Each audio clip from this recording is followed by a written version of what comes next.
নাটকের শুরুতেই এক ধনী বাবা মা ২০ বছর আগে হারিয়ে যাওয়া নিজের ছেলেকে দেখতে যাওয়ার সময় হঠাৎ তাদের দামি গাড়িটি নষ্ট হয়ে যায়।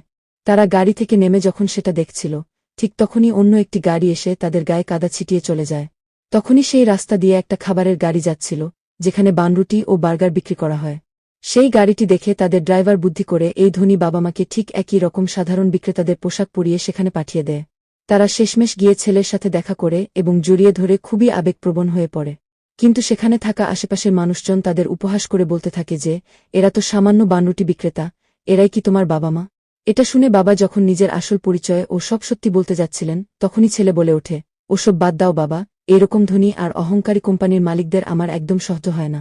ছেলের মুখে এই কথা শুনে মা তখন বাবাকে ইশারা করে ফিসফিসিয়ে বলে দেন যে, আমাদের ধনী হওয়ার পরিচয় এখন আর দেওয়ার দরকার নেই।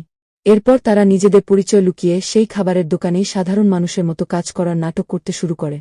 এক পর্যায়ে বাবা তার ছেলেকে জিজ্ঞেস করে যে তার কোনো গার্লফ্রেন্ড আছে কিনা। ছেলে যখন জানায় তার কেউ নেই, তখন বাবা মনে মনে ঠিক করেন যে ছেলের জন্য একটা দারুণ মেয়ে খুঁজতে হবে। তিনি শহরের বড় বড় জায়গায় ফোন করে ওখানকার সবচেয়ে ধনী পরিবারের মেয়েদের সেখানে ডেকে পাঠান। একসাথে ৩ জন রূপবতী মেয়ে দামি লাক্সারি স্পোর্টস গাড়ি নিয়ে সেখানে হাজির হয়। কিন্তু এই ধনী মেয়েদের দেখে আমাদের নায়ক কী প্রতিক্রিয়া জানাবে, তা জানতে চোখ রাখুন পরবর্তী পর্বে।